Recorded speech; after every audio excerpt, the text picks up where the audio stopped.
Hey, welcome everyone to another video. My name is Mike from Verity Daily, and today we're going to be jumping into a reaction from a website, not a website, a YouTube channel called Value Tax.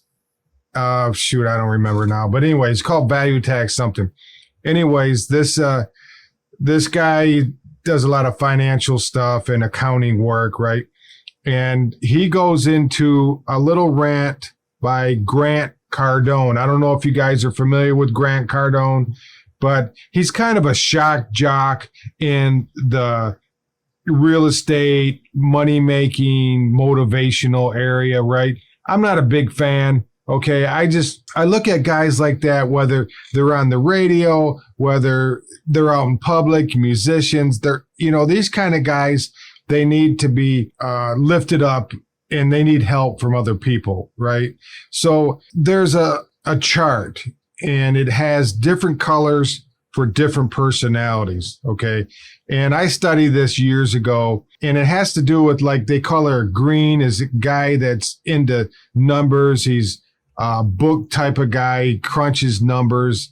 He's very detail oriented. He's on time. And then you have the red people. You have blue people. They're the life of the party. They're outgoing. And it goes on to describe individuals that are a certain color, right? Instead of giving them a personality name, they give them a color. This person's like a green person. They're always on time. If you're 5 minutes late, then they're upset, they're late. Other people, I think it's a yellow, if I remember right. They're at a whim. They could care, hey, if I'm 15, 20 minutes late, it's all good, right? There's that type of people. Now, Grant Cardon, he's more of like a flamboyant guy. He wants the attention. He's out there. That's fine. I don't have a problem with that. Everybody's their own person, right? And this guy from this YouTube channel, he's more of a green guy. He sticks to the numbers. He's very black and white. There's no in between, which is fine. He's an accountant. You have to have a certain desire, certain space to fill with that type of person. So I don't have a problem with, everybody's different, right? You can't set everybody in a box. I know a lot of people, a lot of government agencies, a lot of politicians and religious people, they like to put people in a box like everybody has to be that. If you don't think the way I do, and if you don't think this way is right, then you're wrong. I think that everybody's their own person. They fit in a scheme. It's like some people can learn with books. Some people can learn with teaching. Some people have to learn on their own. Some people can learn with videos. Some people can learn hands-on. So we're all different. Anyways, to go through all that, let's jump into this video. I want to give you my reaction to Grant Cardon. So I don't know if you saw the clip or not. Grant Cardon said that if you're making $400,000 a year or less, then you are a loser. Grant Cardon said that if you're making under 400K, then you are embarrassing. So I want to show you exactly what Grant Cardon said. Y'all can talk to me. Damn, I will not hurt you, okay? What's the number? 400 grand. Okay, now why did we come up with that number? Because I don't know how you guys could even live on that number. If I made 400 grand a year, I would be embarrassed with myself as a husband, a father, basically as a human being. 400 grand. How do you make sense of $35,000 a month? You guys haven't done the math. You have not done the math because you cannot live on 400 grand a year. And if you think you can live on 400 grand a year,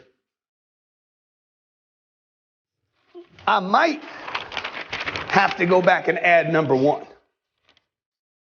Nothing. Anybody can make 400 grand a year. All you got to do is show up. Okay. Now I don't know if I'm right or wrong. You guys don't need to agree with me. I've already been paid my fee. So listen, you just saw it for yourself, and we have a lot to unpack here. I have some notes.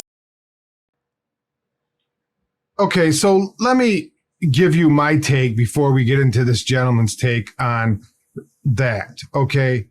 Now, understand this, that if you make 400,000 or over in the United States per year. You are one of the 1.5% of Americans that make that kind of money. Okay. Just to put it all in context. Now, we've heard a lot from Joe Biden and the Democrats that they want to tax the rich. We're going to tax billionaires, right? Now, listen to this. So in the United States in 2020, there were 613 billionaires. 613. Now, if you add up all their money, comes out to roughly about $4.15 trillion. So our national debt is $32 trillion. That's not including Medicaid. That's not including our liabilities. That's not including Social Security and these other forms. Okay. That's just what we owe on our debt. Now, you tell me that you're going to take, if you took all the billionaires' money and you pay the national debt, you wouldn't even make a dent in it. Okay. You would make these guys poor. Now, another thing is, I want to know how much money that these billionaires make the rest of society. Okay. It's not a trickle down deal. I don't want to hear that. There's no such thing as a trickle down. Okay. You can throw all kinds of numbers at me and say, yeah, there's a trickle down. Okay. But when you make a certain amount of money, you are paying for your products or your items or your living expense or whatever. Now, if you make $400,000 a year, you're going to pay X amount of dollars, depends on what state you could be in, end up paying 50 or 60% of that money. So you deduct that off there and then you have living expense. I think personally, now we're getting into all these, way I feel that everybody should live like that. Most people live way above their means. Okay. They live way above their means. And I just read a recent stat that 50% of all people making over 100 grand a year live paycheck to paycheck. Okay. Just because you live in a certain neighborhood, you got a gated community, you drive a certain car, and it's foolishness. I think it is. You can have a nice vehicle. You can live in a nice area, but you don't have to go all out. And, most of these people, now I'm in the construction field. I've been a restaurant owner, in real estate. I mean, there's a lot of things I've done in my life to make money. I've had it up to here and I've had it way down here. Okay. So I've noticed by talking to individuals, talking to clients, talking to contractors that, let me share an example with you.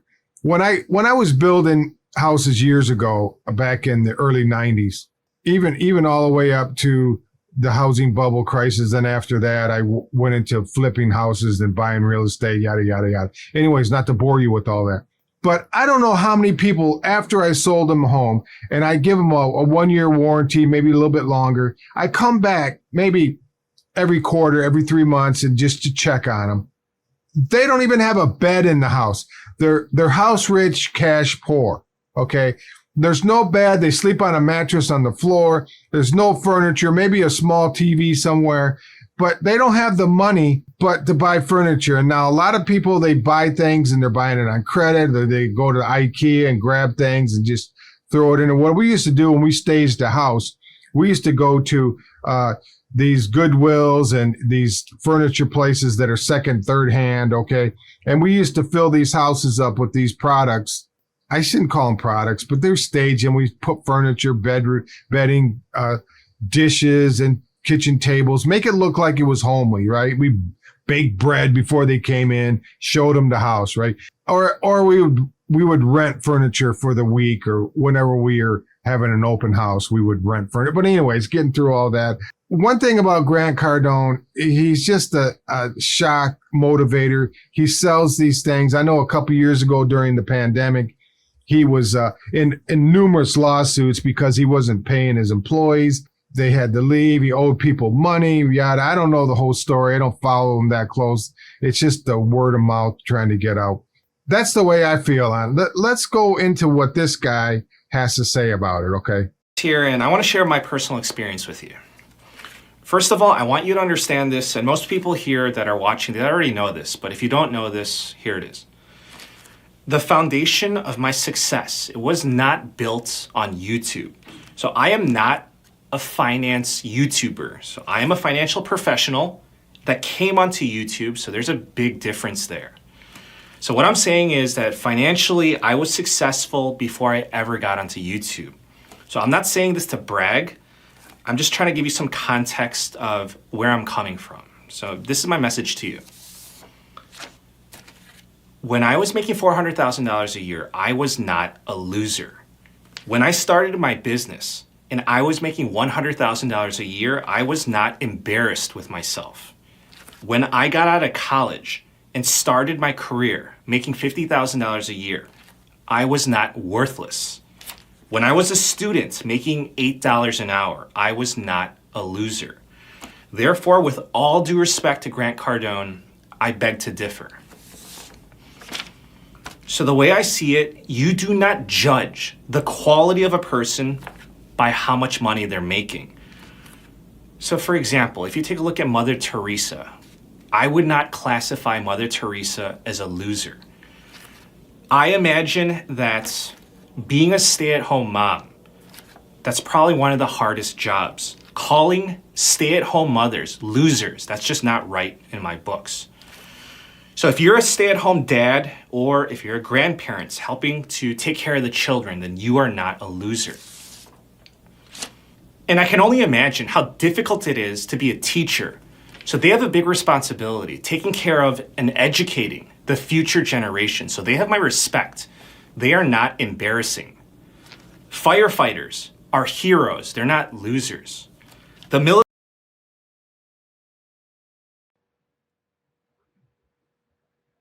Okay, that's pretty much the end of this video here with this gentleman. One thing that you have to separate. You have to separate this guy and you have to separate Grant Cardon and take it into context, right? So Grant Cardon is preaching. That's what you remind me of, a preacher. Listen, I guess I'm a believer, okay? I follow Am, okay? That's what I do. I follow Am, okay? I'm a believer, and he reminds me of a preacher. But anyways, to get through all that, he is preaching to people that paid maybe thousands of dollars to hear him speak. He is speaking to a niche audience. He is speaking to a tunnel. He's preaching to these guys. He's not preaching to the general public, okay? And I'm not sticking up for Grant Cardon. I'm sure he could do that on his own. These people are paying him to speak to all of them, saying, hey, if you guys, he didn't say everybody in the world. He didn't say Mother Teresa. He didn't say the housewife. You want to call him housewife. I have total respect. My wife took time off to raise our kids. That's a big commitment, okay? A huge commitment. And you take a part of your life and you dedicate it to children because you want them to grow up to have values, be upstanding members of society, correct? But anyways, Grant Cardon is speaking to just this auditorium of people, all right? Or anybody that would want to listen to his speech. He's not preaching to Mother Teresa. He's not preaching to all these other people, right? He's just preaching to the people that pay. He's telling them, if you want to be rich, if you want to make money, if you want to do X amount, then you're not making it. Go out and be busy or whatever. I don't remember. What did he just say? He said, you can just do something and you can make 400,000. Okay. We live in the United States, or I don't know where you guys are listening to me from, but we live in the United States. Man, you can go out and if you needed money, you could knock on somebody's door and ask them, hey, can I take your garbage out? Simple as that. Or can I change a light bulb or clean up your backyard? Something. In other countries, you knock on somebody's door, they don't have money to do that. They don't. And wherever it is, they don't have money, so they can't provide you with a job. Okay. We live in a fortunate, if you can't make ends meet, I seen a gentleman, he was giving out flowers on the curb, right? And people would hand him money and he would give them a flower. I think that's great. You want to sit out on the curb and hold your hand out and you don't have any. I seen guys giving fruit or waters on a hot day. Man, that's ingenuity there. But just to ask somebody for money. Anyways, I get off these tangents. I think there's two separations here. I really think that you don't need a lot of money to survive, to be happy, to fulfill. You might need a lot of money to go out and buy, your Benz or some of these other cars. You might have to go buy a Tesla and spend 70 grand for a vehicle. You can live a quality life. They say that if you own 2 vehicles, you're in the top 1% in the world, right? If you have a garage, you're in the top 1% of the world. Okay. If you own a house, you're in less than a fraction of the majority of people in this world, right? If you own it, okay, not live there, not have it for your family or rent it or whatever else. If you own that house. Now, so we can break all that down and we can make some sense out of it. You don't need to have all this money. You can say, okay, I want to live at a quality life. I want to have a certain individual spouse, stay home with the kids, raise them properly, give them all the education. Listen, I'm getting on a tangent here again. You can never love your kids enough. Even when you think, man, I'm just exhausted loving them. You can't love them enough. And you have to pour that into them. And somebody has to be there. You can't allow people at their school to do it. You can't allow relatives to do it, friends, neighbors taking care of them while you go out and make a buck, right? I'm not saying it's a joint venture between a husband and wife. Okay, that's all I'm saying. I hope you guys found value in this video. If you liked it, and what do you guys think? What do you think? Is he hitting on the nail in the head? Is Grant Cardon, or am I just making nothing out of to do? Right? Please subscribe, hit the like button, share it with your friends, comment, and I'll see you guys on the next video. Bye now.